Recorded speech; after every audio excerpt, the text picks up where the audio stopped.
A new hype intro because I'm so hyped to talk to my guest today, Maggie, artist and creator of Book of Reverie.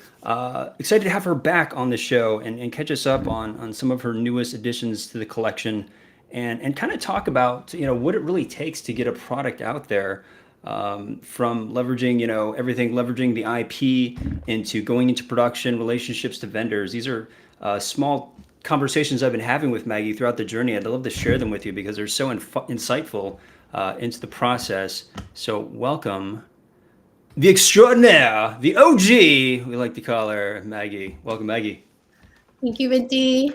So happy to I'm be not here. joking when I say OG. Me and Guchita were like, he was on a space with me and we're talking and we're just kind of like talking about like inspirations and everything. And literally, you are the inspiration for so many people. And I don't know if you know and realize this, but your early work into building for community sparked ideas for people on how to build in this space without it being, because I come from the film industry, and the film industry is all about my movie and my thing, and look at my vision. It's beautiful. It's amazing. Go see it in theaters and tell me you love me.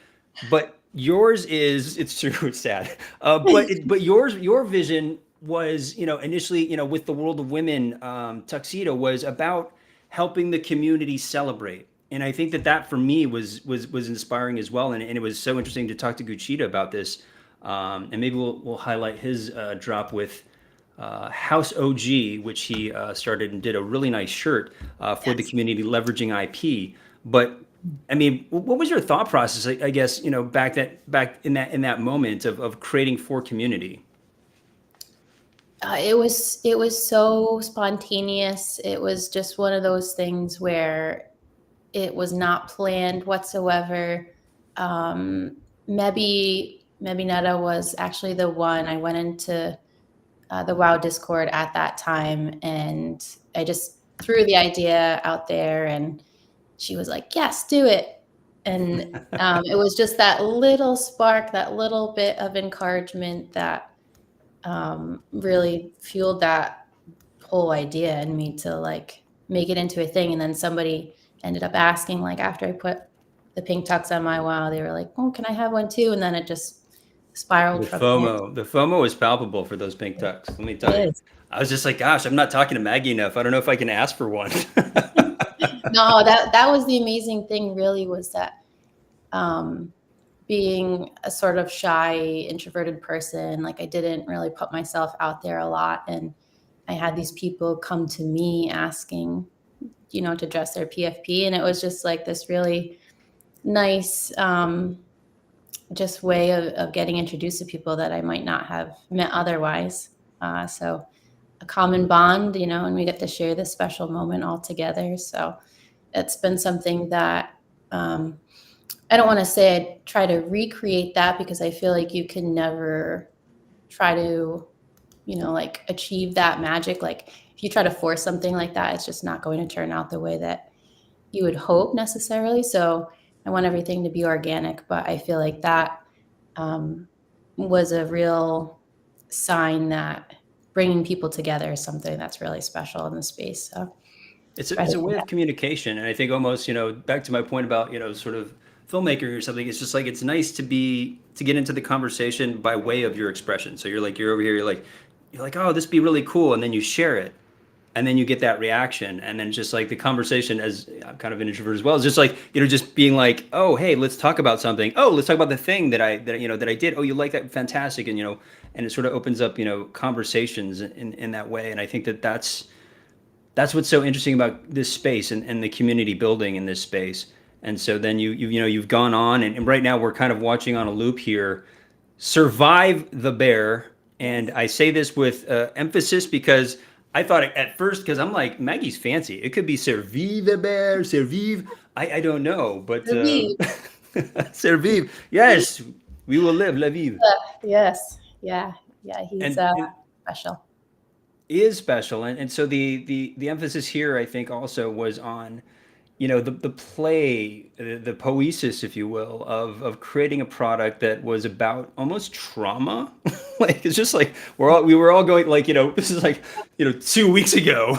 We were like still going through this trauma of being Yes. in this very long bear market, and you created something to play with that idea. talk us through that process. Yeah, so it's actually funny because the launch, we've been in the middle of this for however long, feels like a really long time. And I did the launch, and it was less than a week later, and ETH hit 2000. And I was like, well, that was the end, Shit is Here we there. go, bear Just market, there. and now we're out of it. So we brought a little magic along the way to the charts. And This is what did it. Your yeah, creation marked the bottom, and it's up only from there. So thank you, Maggie, for leading us through the bear market. it was just a kind of ironic, but super cool because everybody, you started to get that feeling back a little bit that there's, the tides were turning, and I don't know, I feel like it sustained itself. So I'm happy to see that. It sustained that whole sort of era, in a sense, sustained itself, that bear market, to the point where you were able to build a really nice run up, leveraging your characters, creating a storyline with your Renga, the wizard, as you know, as well with your main character Reverie. I guess, like, is it just a reflection of what you feel the community is going through? Yeah, to some degree. A lot of the story is it tells a little bit about what's going on in Web3 land, and certain moments that are happening for us as insiders in the community. But I think long term, that's something that I'm sort of considering, is the direction I want to take it, because obviously there's a great audience outside of the space that we're in who might not necessarily understand the concepts of what we're going through in Web3, but at the same time, being part of that niche market and the storytelling, and having it be relatable to the community that we spend so much time in, is something that I don't want to let fall by the wayside either. So trying to sort of merge those worlds, have them be characters that people can like and understand and relate to, without it being purely Web3 based narrative. Which is taken a hit lately, and I think that's a very cogent point. I mean, I'm going to get to, like, vendor relationships and creating the thing as well, but I think you touched on something that for me is very close to home. Especially our shared community of 10KTF, experiencing a bit of a shake, and to me that was like a bastion of storytelling.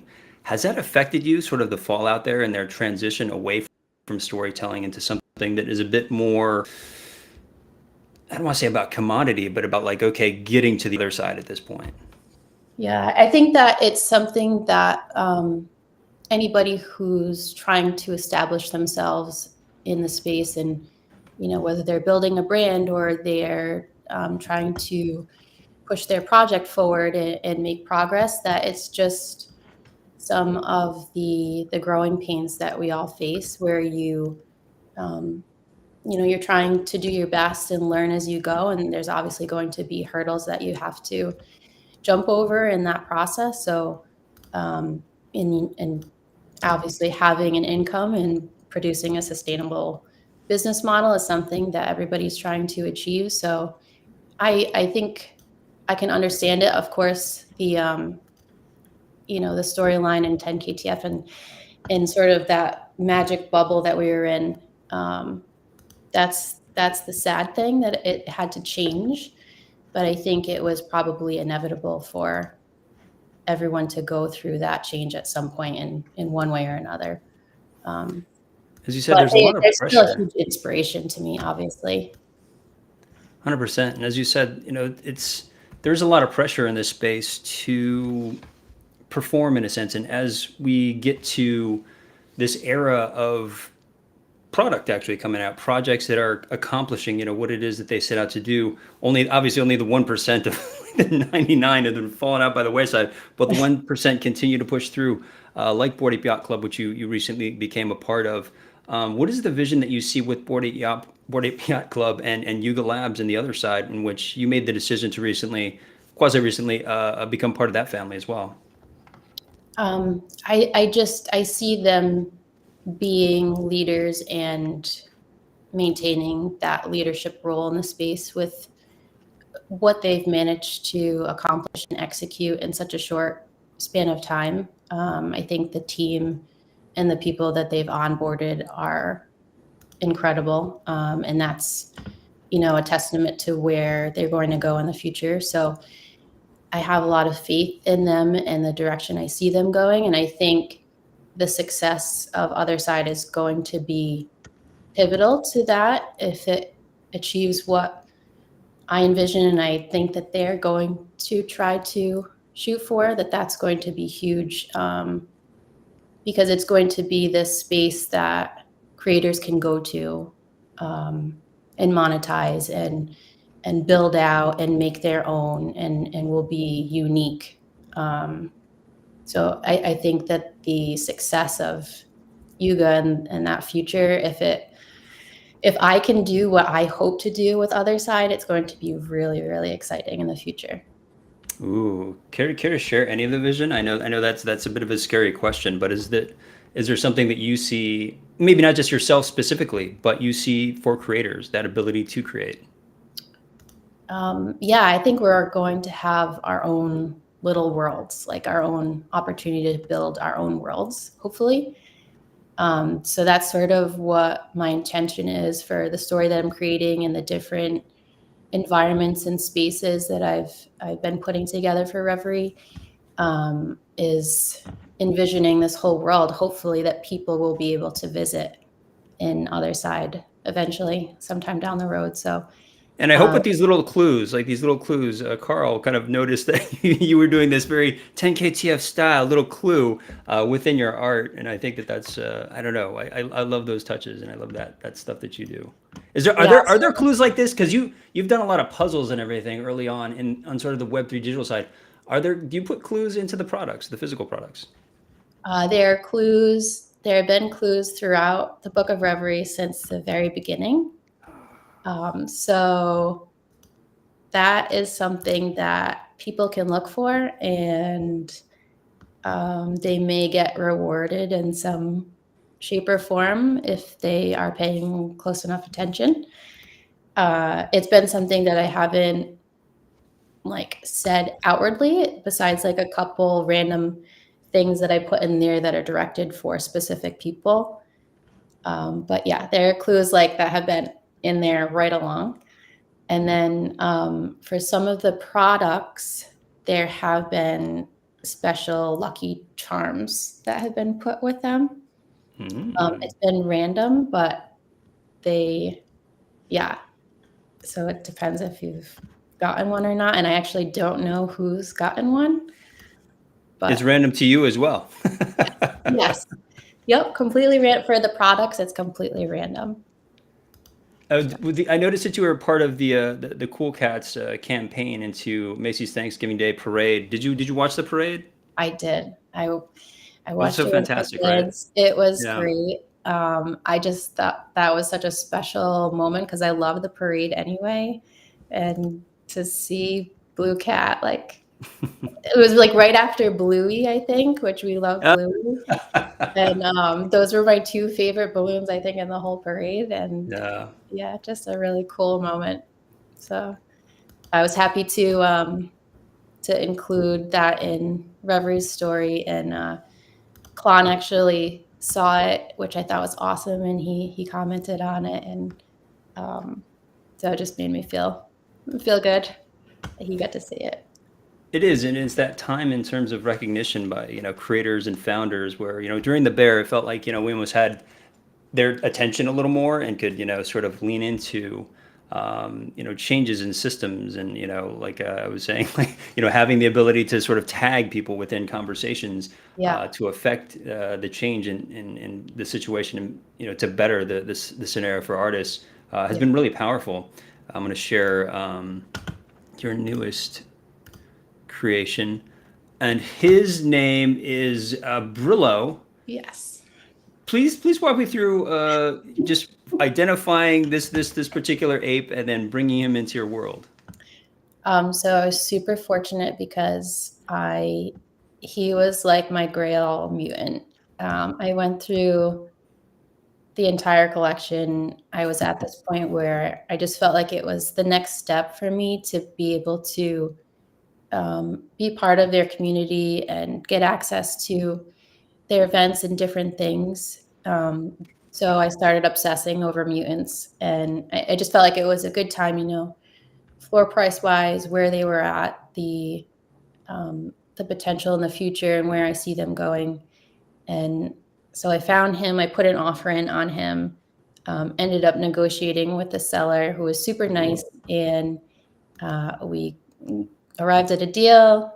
He was mine, and then I ended up developing like a little backstory for him. So he's a little he's neurotic. He is OCD. He's obsessed with cleaning. Clearly. He's like the master organizer in Reverie Shop, or merchandiser. So he's an important member of her team, but he's also he's a little sad. He's happiest when things are very orderly and clean. He's gone through the bear as well. Yes, he has. I think there's a little bit of Brillo in all of us. And I think that going and creating a bear, was that a challenge? Because obviously we know you from creating your your works of accessories. It seems, going from that medium of accessories, leather, into bear. Walk us through that process of taking on that challenge. Yeah, it was something that I wanted to do. I had a toy in mind for quite a while, just as like a challenge for myself. And so it started out obviously inspired by the Memes piece, the Memes collection by Dirty Robot, which is probably my favorite meme card in the whole collection. And I think I was on a run one day, which tends to be one of the times where I end up having these crazy ideas, and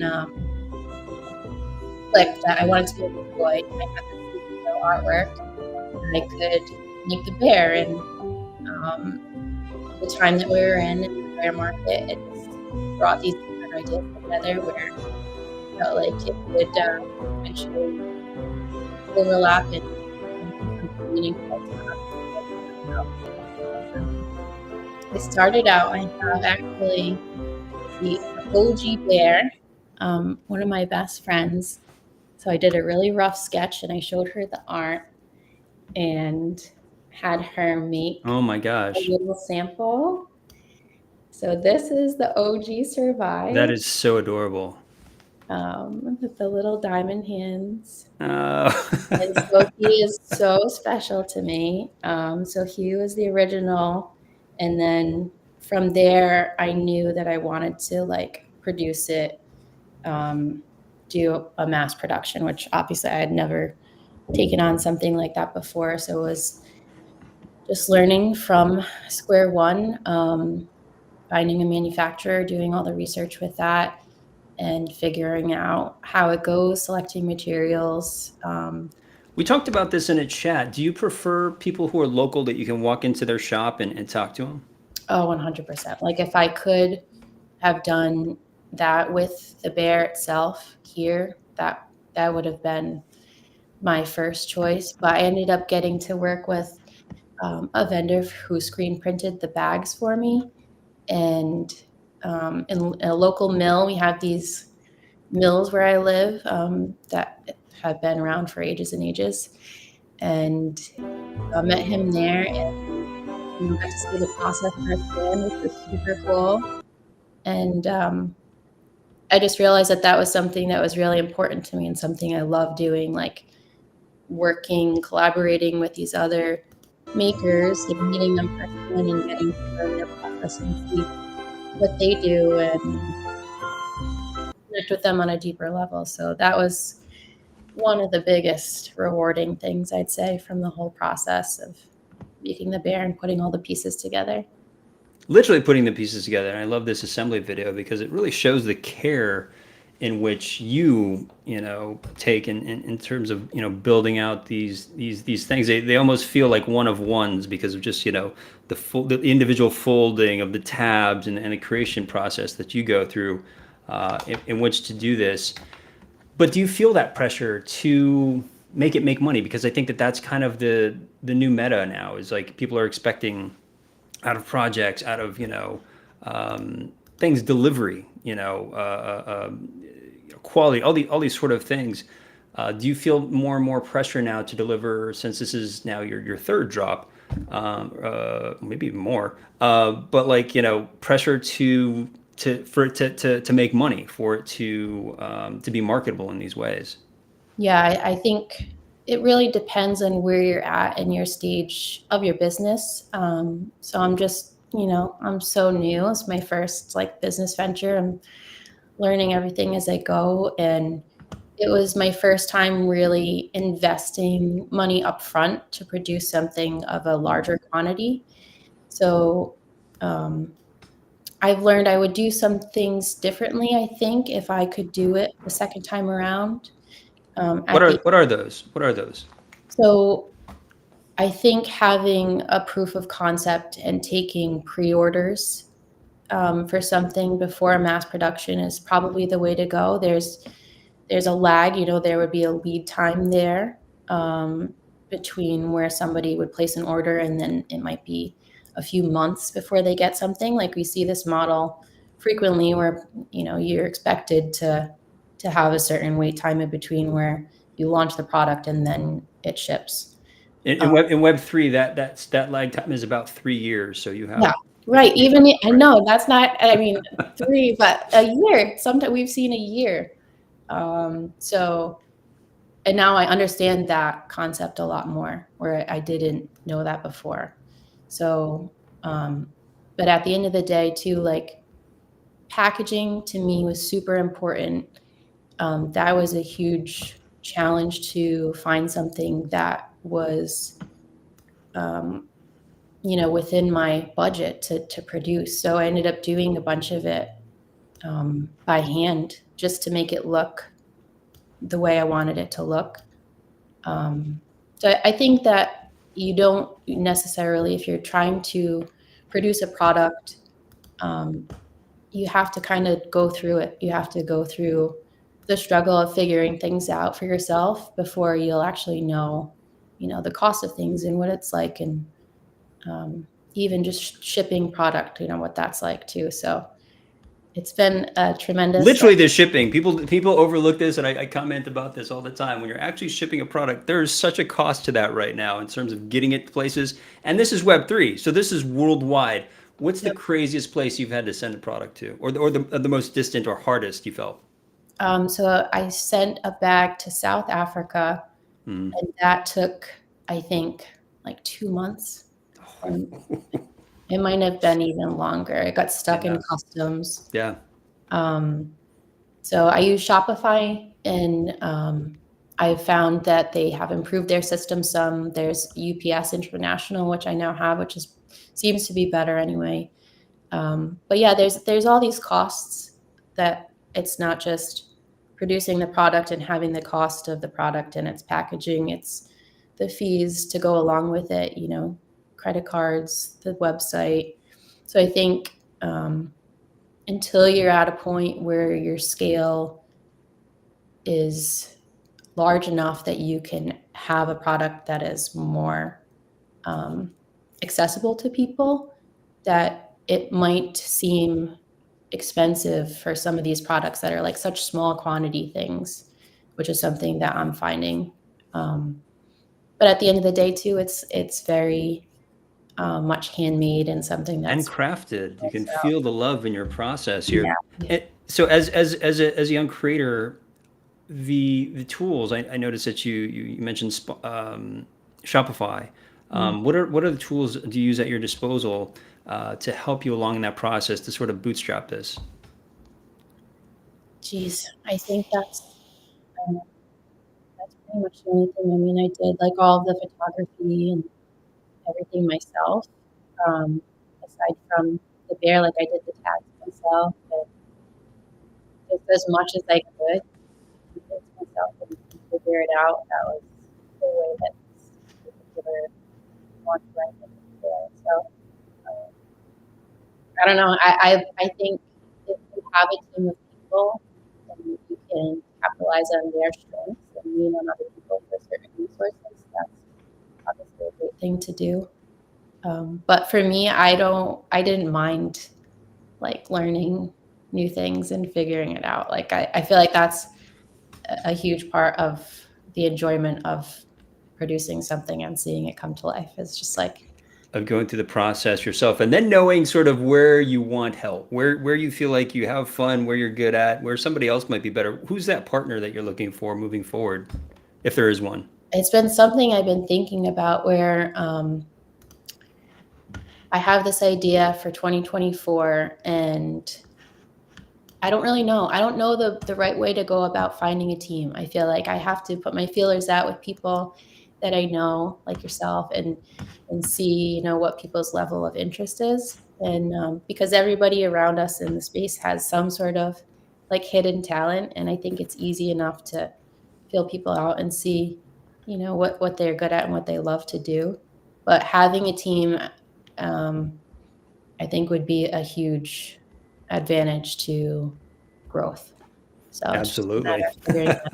Yeah. Well, I think that's where the strength is, and I think that you being such an OG, I don't think you would have a hard time getting a team around you. Honestly, Maggie, you're so revered in terms of bringing that level of joy to your creations that it's not hard to like say, hey, let's create something around these concepts. But I think that's why a lot of us are here in Web3 to find those like minds and find those communities. Are there communities that you connect with where you feel like that's probably going to be your first post? Is it WoW? Is it 10KTF? I don't know. Are there communities that you feel that you're a part of that you think is going to be your first post of like, hey guys, I'm going to build X? I have sort of more like private chats going on. I wouldn't like say it's one particular community or another.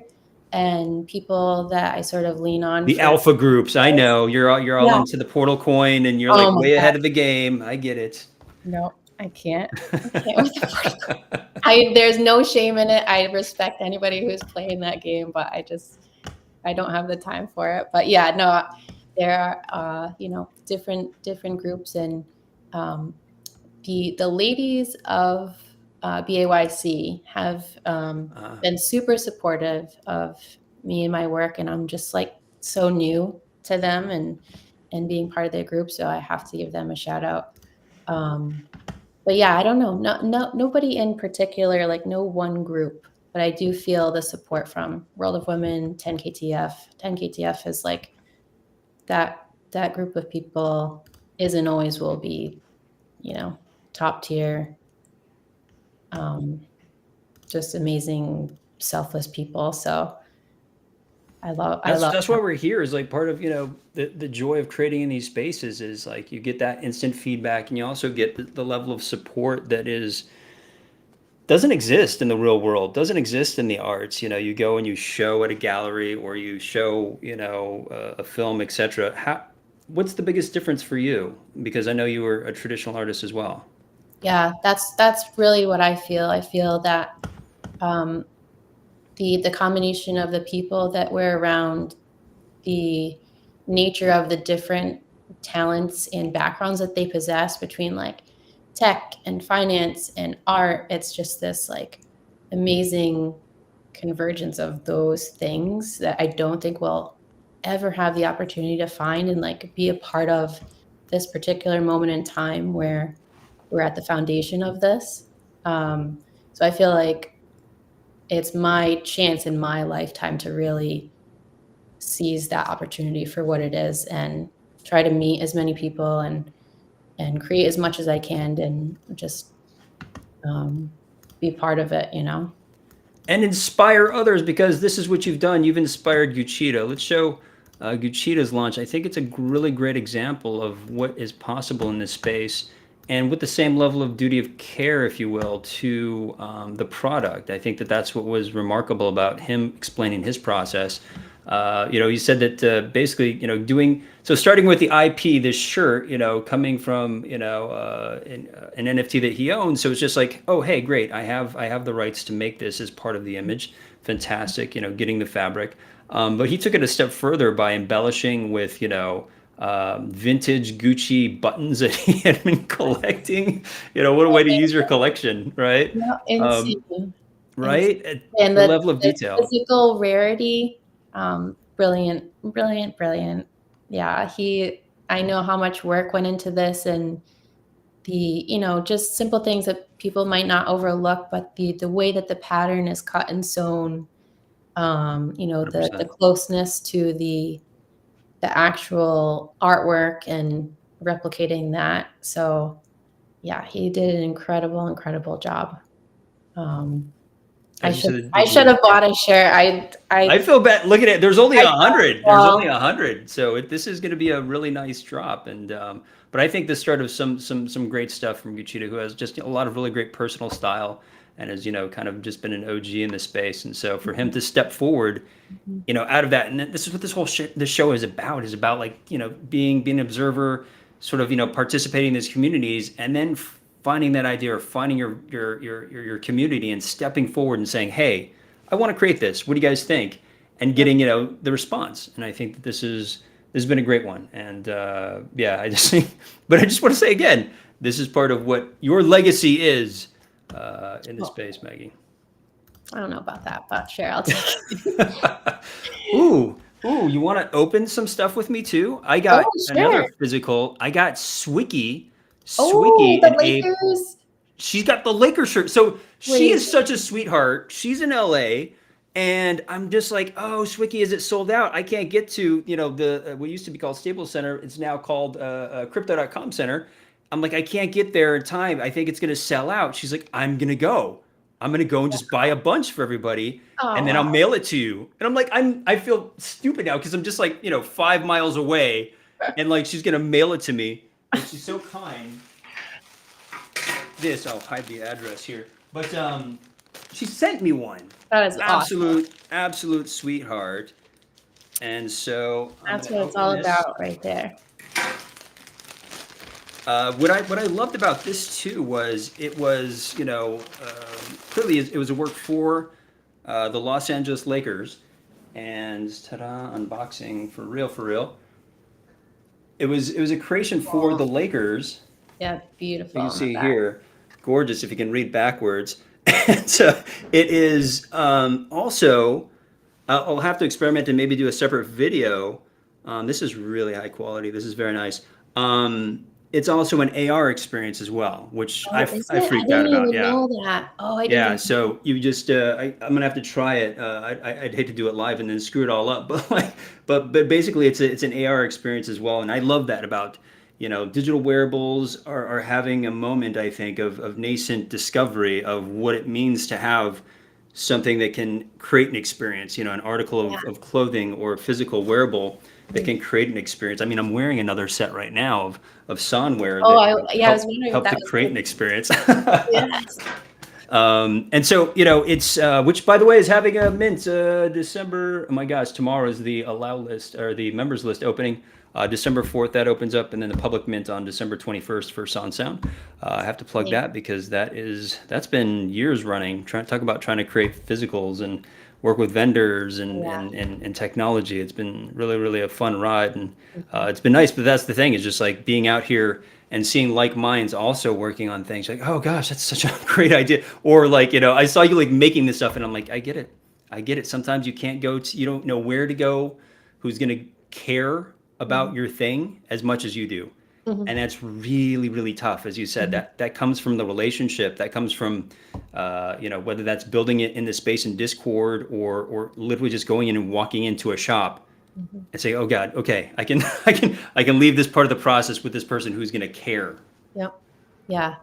Yeah, there's so much to learn, but I think for creative people, you have these ideas and you have to see them through. If you have it and it's something that's really important to you, it's something that is in your heart to do, that you have to just push forward no matter what challenges you might face, and do it because there's some reason why you're doing it. You might not know what that reason is, but it might, trigger something else for someone to produce something else along the way. So It's the artist instinct. It's that desire to communicate and express through art that you're talking about, of just like sitting there and having, all these influences in your life. And then suddenly here, I'll share the, suddenly you're like, I want to, create a bag for the community. And, I mean, how special is it to have you see your creation? I don't know where this is, but this looks like, some exotic, restaurants, and somebody, utilizing the thing that you created that, as you said, you were sitting around and just came to your mind.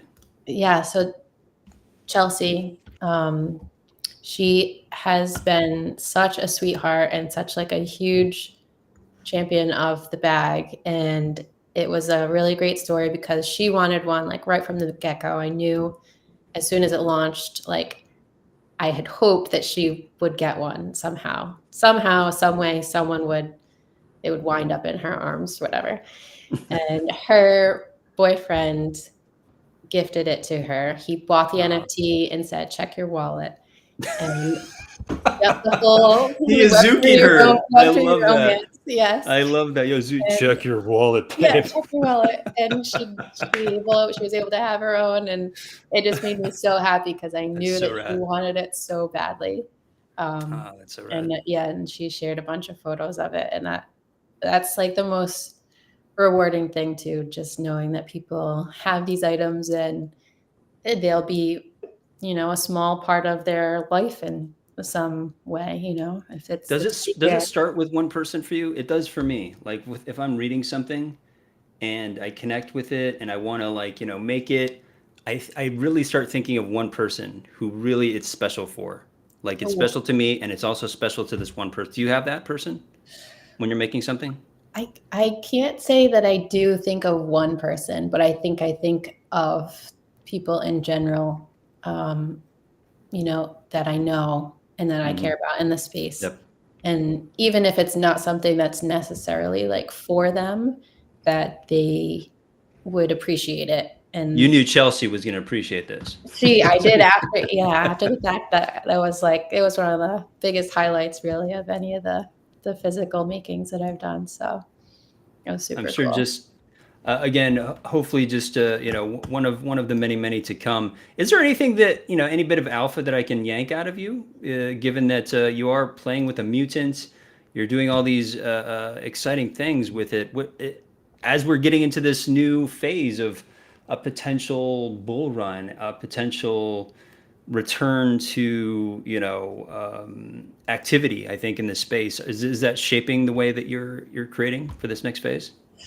I think, I've just had this general feeling that 2024 is going to be a big year for a lot of people. Like yourself, you show up every week and that it's going to be a year of like exponential growth. I just have this gut feeling. I could be wrong. It could go in the other direction. But well, you're the one who created the point of it going up only by creating the bear. So we follow you and your instincts, your creative instincts. They help guide the space. Yeah. So 2024, about 99% sure that there will be a new character that will be part of the Book of Reverie.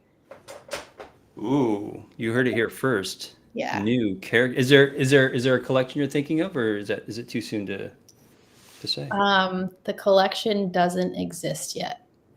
Ooh, I love this. Is an alpha drop. Doesn't exist, and then yet. Please follow Maggie, guys, because she's up to something. I can sense it already by that smile. So please follow Maggie and keep abreast, as well as Book of Reverie. The links will be down below. Always a joy hanging out with you. Thank you, Maggie, for again your creations and creating for the community into the space, for leading us into the bull market with your creations, and sharing these great stories about what it takes really to create at this level for this space and sort of the risks involved there. There's a lot of risk involved there, but there does seem to be a lot of rewards that, are tangible in the way of the community building and of seeing the things that you've created out in the world. 100%. Yeah, thank you so much for having me. It's always nice chatting with you and being here. And thank you for all you do to highlight creators and do that so often. So very much appreciated. Appreciate you. Feel the love. We'll see you next time. We'll see you next time. We'll catch up with you next time.